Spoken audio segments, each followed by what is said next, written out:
Hello everyone, welcome back on our channel GS bye Vinita ma'am. तो आज की इस वीडियो के अंदर हम एनसीईआरटी स्टार्ट करने वाले हैं। आई नो इससे पहले मैंने साइंस की सीरीज़, स्टैटिक जीके की सीरीज़ है, आपकी करंट अफेयर की मंथली सीरीज़ है एंड आपकी ज्योग्राफी की सीरीज़ है, वर्ल्ड ज्योग्राफी की सीरीज़, काफ़ी सारी सीरीज़ मैंने स्टार्ट कर रखी है। प्रॉब्लम क्या हो रखी है, कुछ दिनों से फ़ोन ढंग से काम नहीं करा, जिससे मैं वीडियो रिकॉर्ड तो कर रही हूँ बट वो प्रॉपर वे में रिकॉर्ड नहीं हो पा रही, यानी कि वो अपलोड करने के लायक नहीं है। कल भी मैंने आपके लिए एशिया की कंप्लीट फिजिकल ज्योग्राफी की 1 आवर की वीडियो रिकॉर्ड की थी बट अनफॉर्चुनेटली वो ढंग से रिकॉर्ड नहीं हो पाई। Sorry for that.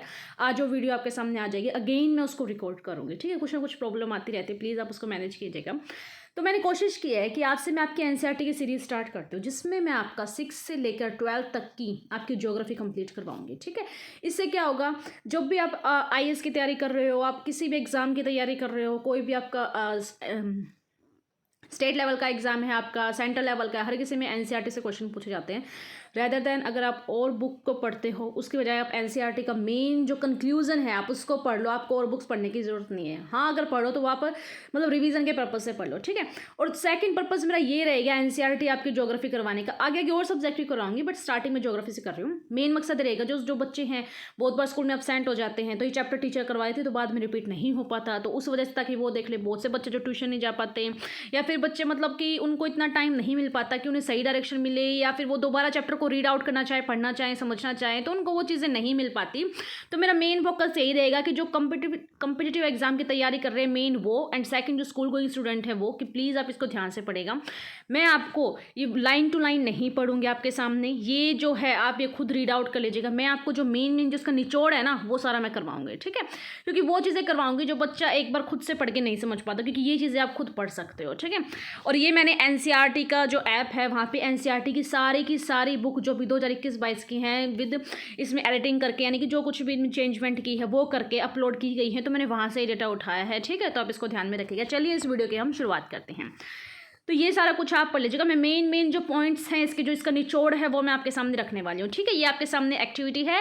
First lesson है आपका ज्योग्राफी का क्लास 6 एनसीईआरटी का, सौर मंडल में पृथ्वी। ठीक है, स्टार्टिंग में आपको हिंदी में करवाऊंगी और बाइलिंगुअल में करने की कोशिश करूंगी। ठीक है, तो सौरमंडल में पृथ्वी किस टाइप से, यानी कि हम पृथ्वी इस ग्रह के ऊपर रहते हैं। आपको पता है पृथ्वी को नीला ग्रह कहा जाता है क्योंकि इसके ऊपर 70% ज़्यादा इस पर पानी रहता है। ठीक है, और जो रेस्ट ऑफ देम जो पार्ट बच गया, यानी कि 30% पे क्या सारे स्थल भाग है, यानी भूमि है जिस पर हम निवास करते हैं। तो ये सारा आप रीड आउट कर लीजिएगा। मेन जो मैं आपके सामने क्वेश्चन करवाती हूँ वो ये है, जो आपके लिए इंपॉर्टेंट है, कि जितनी भी चमकीली वस्तुओं के साथ आप लगभग प्रतिदिन चंद्रमा को भी देखते हैं। आप आसमान में देखते होंगे बहुत सारी जो वस्तुएं हैं वो चमकती रहती हैं। ठीक, और साथ ही साथ आपको चांद भी देखते होंगे। किस टाइप से आपको लगता है कि चांद में दाग है ना, दिखता है ना आपको चांद। ठीक है, तो उसके तो यानी कि इन चमकीली वस्तुओं के साथ आप लगभग प्रतिदिन चंद्रमा को भी देखते हैं, और यह अलग अलग समय पर अलग अलग आकार का, बहुत बार आपको ऐसा दिखता होगा, बहुत बार आपको हाफ दिखता होगा, या बहुत बार आपको ऐसे दिखता होगा, यानी अलग अलग आकार का आपको दिखाई देता है। आप पूर्ण चंद्र को लगभग 1 महीने में एक बार देखते हैं, यानी पूरे 1 महीने में सिर्फ एक बार ही आपको चांद है पूरा का पूरा गोल दिखाई देगा। उसे हम पूर्णिमा कहते हैं, उसे कहते हैं पूर्णिमा की रात, है ना, कि आज पूर्णिमा की रात है, इस वजह से आपको चांद है वो पूरा दिखाई दे रहा है। तो क्वेश्चन आपका ये बनेगा कि पूर्णिमा किसे कहते हैं। तो पूर्णिमा किसे कहेंगे आपको पता भी होना चाहिए, कि जब आप पूर्ण चंद्र को पैसे कैसे याद करोगे, पूर्णिमा, यानी कि पूर्ण चंद्र को जब आप देखते हैं महीने में एक बार, उसे हम पूर्णिमा कहेंगे। ठीक है, ये आपको याद रखना है। फिर इंपॉर्टेंट आपके सामने है कि 15 दिन में, यानी ऐसे कह रहा है कि 15 दिन के बाद आप इसे नहीं देख सकते, यानी कि महीने में सिर्फ एक बार देख सकते हो। इससे आगे है, यह नए चंद्रमा की रात्रि या अमावस्या होती है। जिस दिन आपको नया चंद्रमा दिखाई देता है उसे हम क्या कहते हैं, अमावस्या कहते हैं। क्या कहते हैं, अमावस्या कहते हैं। ऐसी रात में अगर आसमान साफ है तो आप आसमान को भी अच्छे से देख पाते हैं। कहने का मतलब है, दोबारा से रीड आउट कीजिए, कंफ्यूज नहीं होना है आपको, कि यह चंद्रमा वाली रात या पूर्णिमा होती है जिस दिन आप महीने में एक बार आप पूरे चंद्रमा को देख सकते हैं, लेकिन 15 दिन के बाद आप इस चंद्रमा को नहीं देख सकते। यह नए चंद्रमा की रात्रि या अमावस्या कहते हैं। जिस दिन आप नया चंद्रमा देखते हो उससे हम क्या कहते हैं, अमावस्या कहते हैं। ठीक है, ये आपके सामने जो ग्रीन बॉक्स में ये एक्टिविटी है इसको आप देख लीजिएगा। आपके पास में एनसीईआरटी बुक होगी। ठीक है, इससे आगे पूछा जाता है, क्वेश्चन पूछ लेता है आपसे 1 वर्ड में, खगोलीय पिंड से आप क्या समझते हो। देखो, आप देखते होंगे आसमान में, जब देखते हो बहुत सी चीज़ें जो हमें चमकती हुई दिखाई देती है, बहुत सी चीज़ें हमें चमकती हुई नहीं दिखाई देती, लेकिन दिखती हैं कि हाँ ये आसमान में है। तो यानी कि खगोलीय पिंड से हम क्या समझेंगे, सूर्य है, चंद्रमा है, आपकी जितनी भी सभी वस्तुएं जो रात के समय आसमान में चमकती हैं। चाहे वो सूर्य हो, चाहे चंद्रमा हो, कोई भी वस्तु हो जो आसमान में रात के समय चमकेगी ना, उसे हम खगोलीय पिंड कहते हैं। क्या कहते हैं? खगोलीय पिंड कहते हैं। अब इससे आगे आप सोचो, खगोलीय पिंड हो गए, पूर्णिमा अमावस्या हो गया। अब तारा किसे कहते हैं? जो हम तारे देखते हैं, तारे टिमटिमाते हैं, है ना, तारा किसे कहते हैं? कुछ खगोलीय पिंड होते हैं जो बड़े आकार के होते हैं। बड़े आकार के होंगे तो गर्म भी होंगे। तो यानी कि जो कुछ खगोलीय पिंड होते हैं जो बड़े आकार के होते हैं, गर्म होते हैं, ये किसके बने होते हैं? पूछ लेगा आपसे, तारे किसके बने होते हैं? गैसों से बने होते हैं। इनके पास अपनी ऊष्मा प्रकाश होता है जिससे वे बहुत बड़ी मात्रा में उत्सर्जित करते हैं, और इन खगोलीय पिंडों को हम तारा कहते हैं। पूछ लेगा जो सन है, क्या वो एक स्टार है या एक प्लैनेट है? तो सन भी एक स्टार है, यानी सूर्य भी एक तारा है। और तारे की डेफिनेशन क्या है आपके सामने, कि तारा पिंड में बहुत बड़े आकार के होंगे। अगर बड़े आकार के होंगे तो वो गर्म भी होंगे, गर्म होंगे तो वो गैसों के बने हुए होते हैं, और गैसों के बने हुए होते हैं तो उनके अंदर ऊष्मा भी होगा, प्रकाश भी होगा, जिससे बहुत बड़ी मात्रा में वो उत्सर्जन करेंगे। और इन सभी खगोलीय पिंडों को हम तारा कहते हैं। और सूर्य भी एक तारा है। यानी कि अब तक हमने क्या क्या पढ़ा? पूर्णिमा, अमावस्या, खगोलीय पिंड के बारे में पढ़ा और तारा। होप सो आपको ये समझ में आ गया होगा। मेन पॉइंट मैं आपको करवा रही हूँ, इनकी नोट की पॉइंट्स को आप लिखते जाइएगा, अच्छे से पूरा चैप्टर समझ में आ जाएगा। ठीक है, ये आपके सामने कितनी प्यारी इमेज है। मैं अपनी स्क्रीन को थोड़ा सा छोटा कर लूँ। देखो, एक लड़की है, ऊपर की तरफ ये देख रही है, ऊपर की तरफ देख रही है, आपको दिख रहे होंगे ये बहुत सारे स्टार्स हैं। ठीक है, यहाँ भी ये छोटे छोटे आपको दिख रहे हैं, डॉट डॉट में बहुत सारे स्टार्स हैं।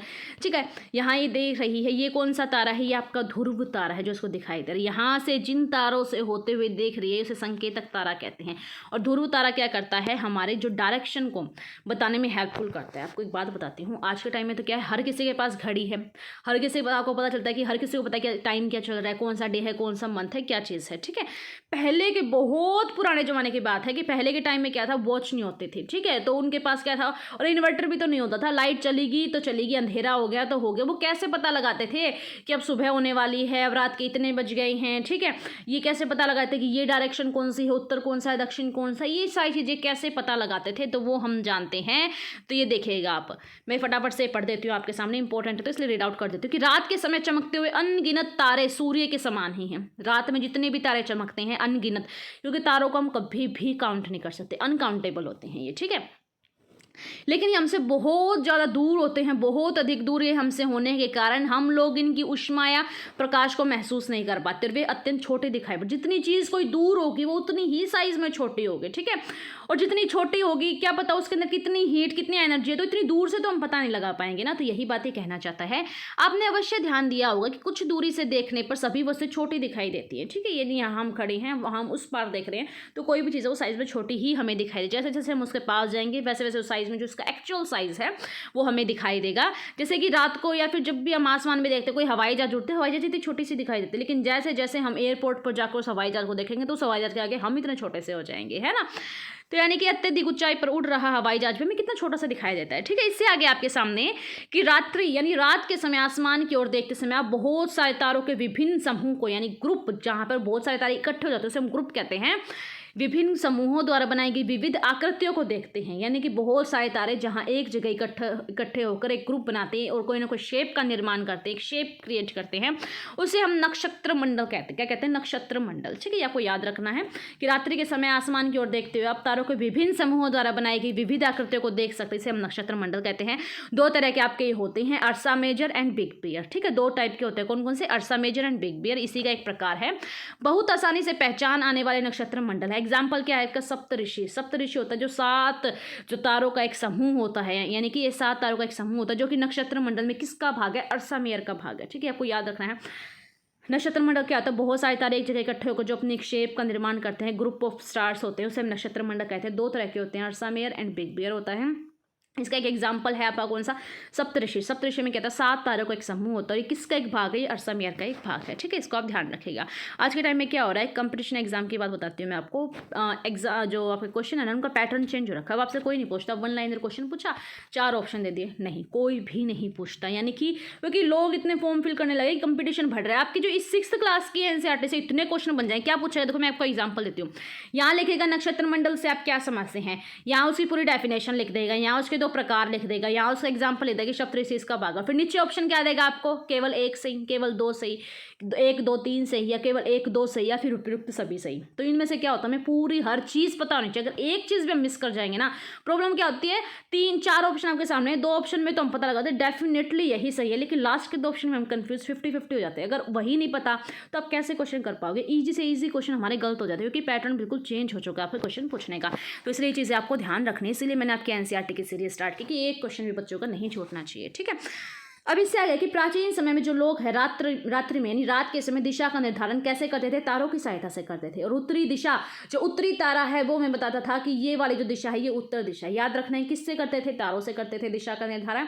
उत्तरी जो तारा है वो उत्तर दिशा को बताता था, और इसे ध्रुव तारा भी कहा जाता है, यानी कि उत्तरी तारा को ध्रुव तारा भी कहा जाता है। ये आसमान में हमेशा एक ही स्थान पर रहता है, इसकी फिक्स्ड लोकेशन ये एक ही स्थान पर रहेगा, ये आप देख सकते हैं, मैंने आपको दिखा दिया है। फिर इससे आगे सप्तऋषि मंडल के संकेतक तारों को आपस में मिला तो एक काल्पनिक रेखा खींची जाए, जिससे आगे की ओर बढ़ा जाए, ध्रुव तारे को इंगित करता है, जैसे मैंने आपको दिखाया था। कंफ्यूज नहीं होना, बिल्कुल आसान है। ये लड़की ऐसे देख रही है, यहाँ के बीच में बहुत सारे तारे आते हैं, इनको हम संकेतक तारा कहते हैं, जो कि इसको एक्चुअल तारे तक पहुंचने में हेल्प करता है, यानी कि ये बीच में संकेतक तारे एक्चुअली ध्रुव तारा तक यानी उत्तरी तारा तक यहाँ तक पहुंच पाई है, ठीक है। ये आप ध्यान रखिएगा। इससे आगे मैं आपको लेके चलती हूँ, ये वाले इंपॉर्टेंट फैक्ट आप ज़रूर देखिएगा, इनसे क्वेश्चन बन जाते हैं कि ऐसे कौन से प्लैनेट हैं, कौन से ग्रह हैं जिनमें छल्ले होते हैं, चारों तरफ राउंड राउंड शेप के छल्ले होते हैं। तो वो हैं आपका बृहस्पति, शनि, यूरेनस, जिसे हम कहते हैं आपका जुपिटर है, सैटर्न है, एंड आपका कौन सा यूरेनस है, ठीक है। ये हैं बृहस्पति, शनि, यूरेनस, 3 ऐसे आपके प्लैनेट हैं, ग्रह हैं जो चारों ओर छल्लों से बने हैं। और छल्ले क्या होते हैं, विभिन्न पदार्थों के असंख्य छोटे छोटे पिंडों से बनी पट्टियाँ होती हैं इस पर। पृथ्वी के इन छल्लों को शक्तिशाली दूरबीन की सहायता ही देखे जा सकता है। अगर आपको ये छल्ले देख रहे हैं तो शक्तिशाली दूरबीन आपके पास होनी चाहिए, जो दूरदर्शी होनी चाहिए, जो कि आपको अच्छे से दिखाई दे पाए। अब हम पढ़ते हैं ग्रह क्या होते हैं। हमने तारे पढ़ लिए, खगोले पिंड पढ़ लिए, हमने नक्षत्र मंडल, ध्रुव सब पढ़ लिया। अब पता होना चाहिए ग्रह, जिस ग्रह पर हम रहते हैं, पृथ्वी भी तो एक ग्रह है, तो पता होना चाहिए ग्रह क्या होता है। कुछ खगोले पिंडों में अपना प्रकाश व ऊष्मा नहीं होती, ये बात आप माइंड में सेट कर लो कि तारों के पास अपनी ऊष्मा और प्रकाश होती है, लेकिन ग्रह के पास अपनी ऊष्मा प्रकाश नहीं होती है, ठीक है। देखिएगा ग्रह के पास अपनी ऊष्मा और प्रकाश नहीं होता है, तो उन्हें हम क्या कहते हैं, ग्रह कहते हैं। ग्रह जिसे हम इंग्लिश में क्या कहते हैं, जिसे हम इंग्लिश में प्लैनेट कहते हैं। क्या कहते हैं, प्लैनेट कहते हैं। ये ग्रीक भाषा का एक वर्ड किससे बना हुआ, प्लैनेटाइज से बना हुआ है, ठीक है। क्या समझ में आया है। कुछ खगोलीय पिंड ऐसे होते हैं जिनके पास अपनी ऊष्मा प्रकाश नहीं होता है, वे तारों से ही अपने प्रकाश से यानी तारों से ही अपना प्रकाश लेके उत्सर्जित होने चमकते हैं, ठीक है, प्रकाशित होते हैं। ऐसे पिंड ग्रह कहलाते हैं। और ग्रह जिसे हम अंग्रेजी शब्द में यानी इंग्लिश में हम प्लैनेट कहते हैं, वो आपकी ग्रीक भाषा के प्लैनेटाई से बना हुआ है, जिसका अर्थ होता है परिभ्रमक, यानी कि चारों ओर घूमने वाले। आपको पता होगा ग्रह क्या करते हैं, जो आपका सूरज है उसके चारों ओर घूमते, जैसे हमारी पृथ्वी भी सूरज के चारों ओर परिक्रमण करती है, यानी कि उसके चारों ओर घूमते, जिसे हम परिभ्रमक कहते हैं, यानी चारों ओर घूमने वाले। पृथ्वी जिस पर हम रहते हैं यह भी तो एक प्लैनेट है, यह भी तो एक ग्रह है। यह अपना पूरा का पूरा संपूर्ण जो प्रकाश है, ऊष्मा है, किससे लेती है, सूर्य से। तभी तो हम कहते हैं कि जो आपका लार्जेस्ट सोर्स ऑफ एनर्जी है, natural largest source of energy जिससे हमें एनर्जी मिलती है, वो आपका सन है। और सन कैसा, ऐसे सन, और ऐसे क्या हो जाएगा, स्टार, यानी सूर्य भी एक तारा है। और जो पृथ्वी है, जितने भी ग्रह हैं, वो ऊष्मा है, प्रकाश है, किससे लेते हैं, सन से, यानी कि सूरज से वो लेते हैं। जो आपके सामने लिख रखा है कि यह अपना संपूर्ण प्रकाश ऊष्मा सूर्य से प्राप्त करती है, जो पृथ्वी के सबसे नजदीक तारा है। पृथ्वी को बहुत अधिक दूरी से, जैसे चंद्रमा से देखने पर यह चंद्रमा की तरह चमकता हुआ प्रतीत होगा, ठीक है। ये आपको ध्यान रखना है। और पूछ लेगा पृथ्वी का उपग्रह कौन है, वो है आपका चंद्रमा, ठीक है। कौन है आपका चंद्रमा। अब इससे आगे आपके सामने ये इमेज बना रखी है, ये सीधी नहीं होगी क्योंकि एनसीईआरटी की बुक के अंदर ही ऐसे दे रखी है, ठीक है। तो आप बुक के अंदर अच्छे से देख लीजिएगा, मैं आपको समझा देती हूँ, बस थोड़ा समझने की कोशिश कीजिएगा।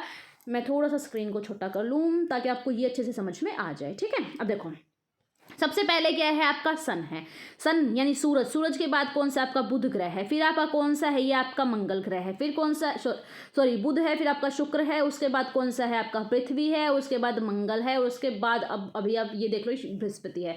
अभी सिर्फ आप इतना ही समझो। सबसे पहले कौन सा आपका सन है, सन के बाद सूरज के बाद कौन सा आपका बुध ग्रह है, ठीक है, बुध ग्रह है आपका। और उसके बाद कौन सा आपका शुक्र ग्रह है, और फिर है आपकी पृथ्वी, ठीक है। ये आपको ध्यान रखना है। सबसे पहले सूरज, फिर उसके बाद बुध जो है सबसे छोटा ग्रह होता है, साइज में सबसे छोटा ग्रह होता है और वैसे देखा जाए, ठीक है, बहुत छोटा ग्रह होता है। यह अपनी जो सूरज के चारों तरफ जो परिक्रमा है ये कितने दिन में पूरा करता है? 88 दिन में। सबसे कम टाइम में जो बुध है सूरज के चारों तरफ घूम के अपना चक्कर पूरा कर लेता है। उसके बाद आएगा आपका शुक्र ग्रह। शुक्र ग्रह दिखने में बिल्कुल पृथ्वी के जैसा होता है, इसलिए इसे पृथ्वी की बहन भी कहते हैं। क्या कहते हैं इसे? हम पृथ्वी की बहन भी कहते हैं शुक्र को। उसके बाद हमारी प्यारी पृथ्वी आती है, जो दूर से अंतरिक्ष से देखने पर कैसी ब्लू कलर की आपको दिखाई देती है, इसलिए इसे नीला ग्रह कहते हैं। और ब्लू कलर की क्यों दिखाई देती है? क्योंकि इस पर मोस्ट ऑफ क्या है, ये पानी से यानी समुद्र से घिरी हुई है, समुद्र ही समुद्र। इसमें देखो प्रशांत महासागर है, अंटार्कटिक है, ये सारे के सारे महासागर हैं। इसे अंतरिक्ष पे देखने पर सिर्फ और सिर्फ पानी हमें नीला रंग का दिखाई देता है, इसलिए हम नीला ग्रह भी इसे हम कहते हैं। इससे आगे मंगल ग्रह, यह मोस्ट ऑफ रेड कलर का होता है। अभी हमारे इस पर मिशन भी जा रहे हैं मंगल ग्रह पर, वो मैं नहीं बताऊंगी क्योंकि यहाँ पर क्या छोटे बच्चे भी इनको देखते तो कंफ्यूज हो जाएगा, उनको समझ नहीं आएगा। अभी आप इतना ही रखो कि इससे आगे आपका मंगल ग्रह आता है। उसके बाद आपसे क्वेश्चन ये पूछा जाता है एग्जाम में कि यानी मंगल और बृहस्पति यानी कि आपका मार्स और जुपिटर के बीच में कौन सी जो पट्टी होती है, आपको याद रखना है, इसे हम एस्ट्रॉइड यानी क्षुद्र ग्रह पट्टी कहते हैं, जो आपके मंगल और जुपिटर के बीच में होते हैं। इसे हम कैसे याद करेंगे? एमजे के बीच में क्या है? आपकी क्षुद्र जो ग्रह की पट्टी है। इससे आगे कौन कौन से हैं आपके? जुपिटर से आगे कौन सा है आपका? शनि है। शनि के चारों तरफ मैंने बताया 3 है ऐसे जिनके चारों तरफ छल्ले होते हैं, दिख रहा है आपको? शनि के चारों तरफ छल्ले। फिर आपका यूरेनस है, उससे आगे आपका नेपच्यून है, ठीक है। ये सारे के सारे आपको ध्यान रखना है। इसके नीचे लिख रखा है, ये सारे जो दिख रहे हैं ना आपको, ये सारा डेटा लिख रखा है कि कौन कितने दिन में चक्कर पूरा करता है, ये आप चेकआउट कर लीजिएगा, ठीक है। क्वेश्चन ऐसे ही बनेंगे, सीक्वेंस पूछ लेगा। अब पूछेगा आंतरिक और बाह्य ग्रह कौन से होते हैं, तो याद रखो जो आपके ये सारे के सारे जो सूरज के बिल्कुल नजदीक रखते हैं सारे आंतरिक ग्रह होते हैं, और इसके क्षुद्र ग्रह के इस तरफ जितने भी हैं वो सारे बाह्य ग्रह होते हैं, क्योंकि वो पृथ्वी जो आपके सूरज से बहुत दूर चले जाते हैं, ठीक है। ये आपके आंतरिक ग्रह होते हैं और वो सारे आपके बाह्य ग्रह होते हैं, ये आपको याद रखना है। और MJ यानी कि मार्स और जुपिटर यानी कि मंगल और बृहस्पति के बीच में आपके क्षुद्र ग्रह की पट्टी है, ठीक है। ये आप ध्यान रखेगा। अब इससे आगे आपके सामने है कि आसमान में दिखने वाला चंद्रमा एक उपग्रह, किसका उपग्रह? वो पृथ्वी का एक उपग्रह है। यह हमारी पृथ्वी का सहचर, इसके चारों ओर चक्कर लगाता है। किसके चारों? पृथ्वी के चारों ओर ये चक्कर लगाता है। 7 अन्य ग्रह हैं जो सूर्य से प्रकाश और ऊष्मा प्राप्त करते हैं, ठीक है। ये आपको सारा पता है। थोड़ा सा मैं स्क्रीन बड़ी कर लूं ताकि मैं आपको विजिबल हो जाऊं। अब इससे आगे सौर मंडल से आप क्या समझते हैं? सूर्य के अंदर यानी सूर्य 8 ग्रह उपग्रह क्या है? सौर मंडल के अंदर सूरज भी होगा, क्योंकि सूरज से सन से ही तो सारे ग्रह एनर्जी ले रहे हैं, ठीक है, प्रकाश ले रहे हैं। तो सूर्य है, 8 ग्रह हैं, उपग्रह हैं जितने भी उसको छोटे छोटे उपग्रह हैं, कुछ अन्य खगोलीय पिंड है जैसे क्षुद्र ग्रह हो गया, उल्का पिंड, ये सारे के सारे मिलकर एक सौर मंडल का जो निर्माण करते हैं, ठीक है। उसे हम सौर परिवार, क्योंकि सब सारे लोग मिलजुल कर रहेंगे तो एक परिवार भी बन जाएगा, तो उसे हम क्या कहते हैं? सौर परिवार हम उसे कहते हैं, जिसका हेड यानी मुखिया कौन होता है? सूर्य, क्योंकि सूर्य ही नहीं होगा तो उनको एनर्जी कहाँ से मिलेंगे, ठीक है। तो सूर्य के बारे में हम जानते हैं कि जो सूर्य है ये सौर मंडल के बिल्कुल सेंटर में है, यानी कि सूर्य सौर मंडल के केंद्र में स्थित है। ये बहुत बड़ा है, अत्यधिक बहुत ज्यादा हीट यानी गर्म गैसों से बना हुआ है। इसका खिंचाव बल इसे सौर मंडल को बांधे रखता है। आप सोचते होंगे कैसे ही सूरज के चारों तरफ सारे ग्रह चक्कर लगाते हैं, क्यों यहाँ वहाँ नहीं बिखर जाते? ये क्या है? एक खिंचाव है जो सूरज अपनी ओर आकर्षित करता है, इसीलिए वो सारे उसी के पास पर क्या करते रहते हैं? घूमते रहते हैं। लेकिन हम इसकी अत्यधिक तेज ऊष्मा को महसूस नहीं करते हैं, क्योंकि सबसे नज़दीक तारा होने के बावजूद यह हमसे बहुत दूर है। दिखने में तो लगता है कि यहाँ सन है, ये बुध, ये शुक्र, पृथ्वी बिल्कुल पास में ही, तो लेकिन ये यहाँ से हजारों करोड़ों किलोमीटर दूर है। कितना? पूछ लेगा आपसे। सूर्य पृथ्वी से लगभग 15 करोड़ किलोमीटर दूर है, ये आपको याद रखना है, ठीक है। कितना? 15 किलोमीटर दूर है। इससे आगे मैं आपको बता देती हूँ, यहाँ मैं अपनी स्क्रीन कर लेती हूँ ताकि मैं वो आपको मेन जो पॉइंट है वो मैं आपको बता पाऊँ। देखो, इससे आगे मेन पॉइंट मुझे आपको थे, ये मेन हो जाते हैं कि पौराणिक रोमन कहानियों में जो सोल है यानी सूर्य देवता को सोल कहा जाता था, और सौर शब्द का अर्थ है सूर्य से संबंधित है, इसीलिए सूर्य के परिवार को हम सौर मंडल कहते हैं। और सौर शब्द का उपयोग करते हैं हम अधिक शब्दों में, मतलब इसको आपको ये लिखना ही आपको कहा गया है, ठीक है। अब इससे आगे देखेगा शब्द की उत्पत्ति किस प्रकार से, वो देखो। आप ऐसे बहुत से शब्द है जिनका उपयोग हम एक भाषा में करते हैं, लेकिन अक्सर दूसरी भाषाओं के लिए गए शब्द होते हैं, ठीक है। जैसे उदाहरण के लिए ज्योग्राफी, जैसे हम लिखते हैं ना जियोग्राफी लिखते हैं, तो आप इसको हाफ कर लीजिएगा, जियो को अलग कर लीजिएगा, ग्राफी को अलग कर लीजिएगा।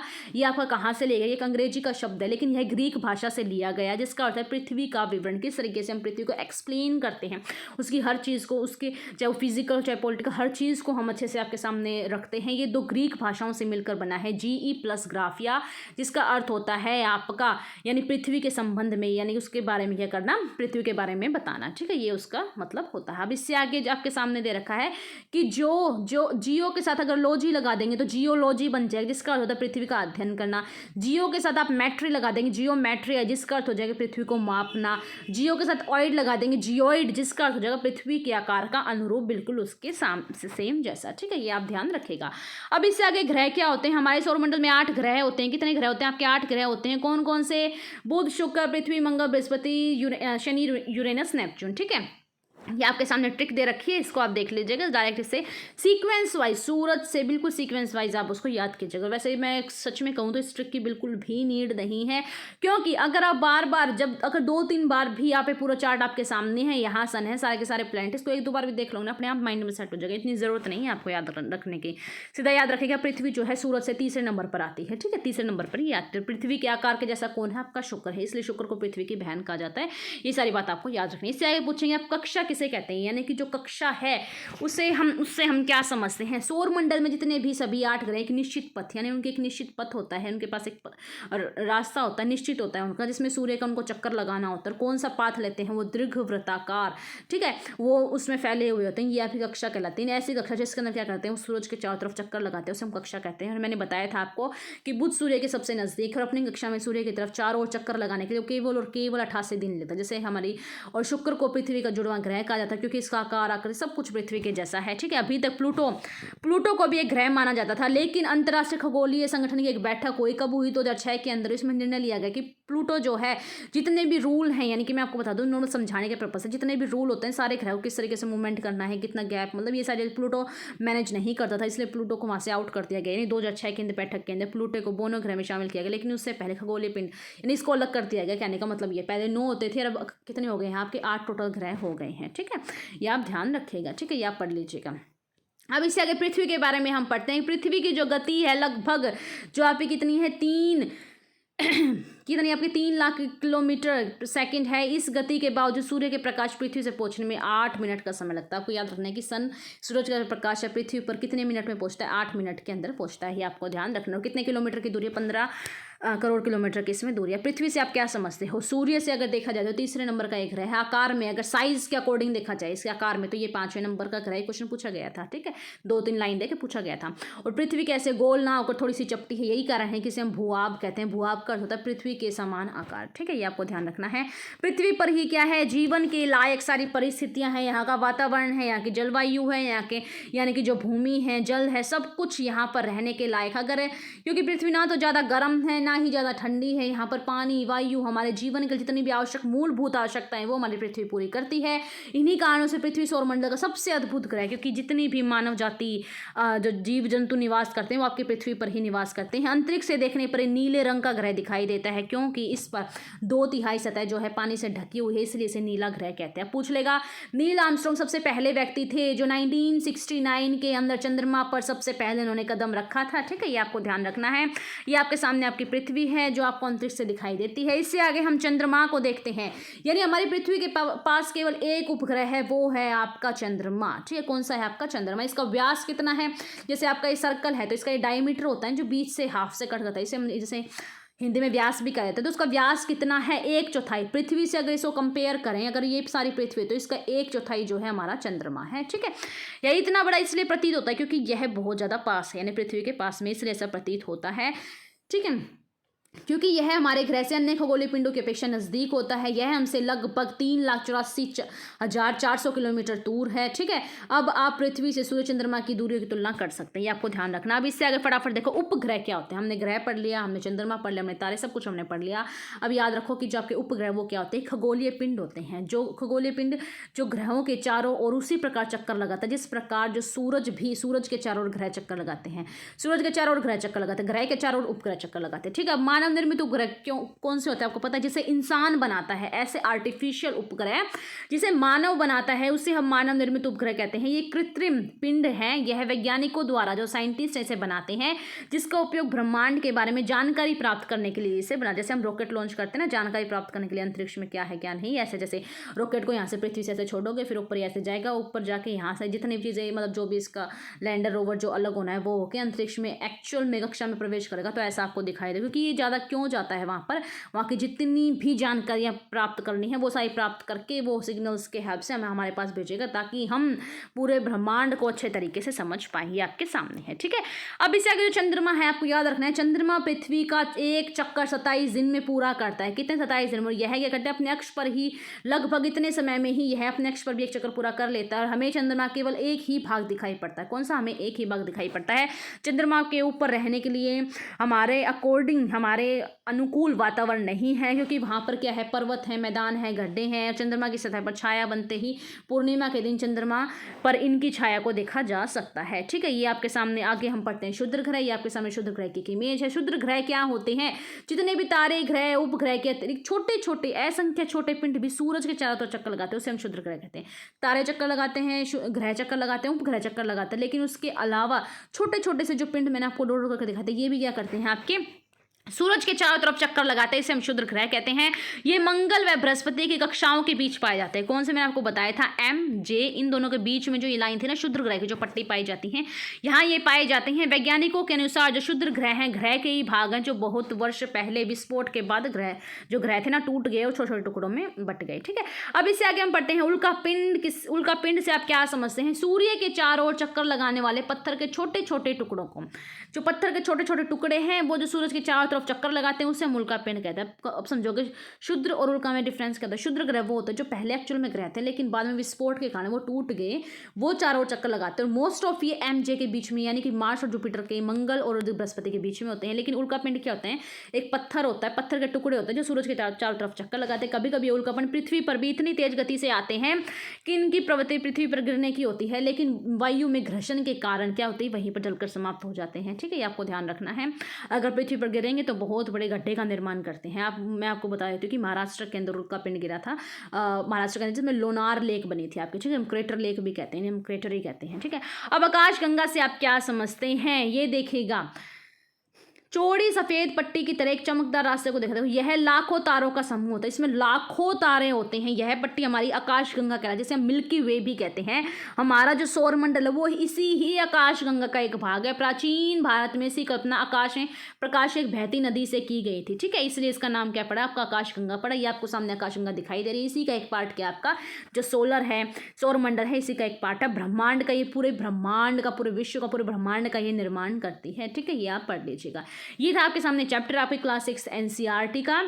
ज्योग्राफी का एक चैप्टर था, सीरीज स्टार्ट की। डेली आपको, ये तो मैं आपको प्रॉमिस करती हूँ कि डेली आपको एक वीडियो ज्योग्राफी की मिलेगी। बीच में थोड़ी कंटिन्यू टूट गई थी क्योंकि क्या है, फ़ोन में थोड़ी गड़बड़ हो गई थी, वीडियो ढंग से रिकॉर्ड नहीं हो पा रही थी। बट अभी कोशिश, देखो ये वीडियो भी कैसे रिकॉर्ड हो पाती है, ठीक है। तो कोशिश पूरी की है मैंने आपको अच्छे से समझाने की। फिर भी कोई डाउट है आपके, आप मुझे कमेंट कीजिएगा, मैं आपको आंसर करूँगी, ठीक है। मेन पर्पस था कि स्कूल गोइंग जो स्टूडेंट है अच्छे से अपने जो एग्जाम उनके आने वाले मार्च में अच्छे से अपनी तैयारी कर पाएँ, पढ़ पाएँ, जो नेक्स्ट क्लास में होंगे, ताकि उनको भी हेल्प मिले, ठीक है। और जो कंपटीशन एग्जाम तैयारी कर रहे हैं उनसे मैं एक ही बात कहूंगी, ये मैं आज तक की सभी जितने भी मैंने टॉपर्स का इंटरव्यू सुना है, यानी जहां भी मैंने, जितना भी मेरा एक्सपीरियंस है, आप ये समझो, मैं अपने एक्सपीरियंस बेस से आपको कहती हूँ, जब भी आपको कोई एग्जाम देना, उसको क्लियर करना है, तो प्लीज़ आप क्लास 6 से लेके 12 तक की एनसीईआरटी पढ़ लो। आपकी लाइफ में कुछ और पढ़ने की जरूरत नहीं, क्योंकि यही एक बेस है एनसीईआरटी में। एनसीईआरटी खासियत क्या है, एक एक लाइन में इतने मतलब आपको मिलेंगे, जब भी आप बार बार उसको पढ़ोगे ना, आपको अलग ही आपके दिमाग की जो समझ पैदा होगी, आपको इतने अच्छे से सीक्वेंस वाइज आपको हर चीज़ इतने अच्छे से याद होएगी, यानी बहुत ज़्यादा इंपॉर्टेंट है। बस आप ये समझ लो, हद से ज़्यादा इंपॉर्टेंट है आपको एनसीईआरटी पढ़ना, इसलिए मैंने आपकी एनसीईआरटी सीरीज स्टार्ट की है। ये वीडियो मैं अपलोड कर देती हूँ, उसके बाद मैं एक वीडियो और अपलोड करूँगी। होप्स अगर वो आज अच्छे से रिकॉर्ड हो जाएगी तो आपकी एशिया की कंप्लीट जो फिजिकल ज्योग्राफी कॉन्टिनेंट की, ठीक है, आप उसे जरूर देखिएगा, प्लेलिस्ट में मेंशन कर दूँगी। चलिए मिलते हैं हम नेक्स्ट वीडियो में, तब तक के लिए नमस्कार।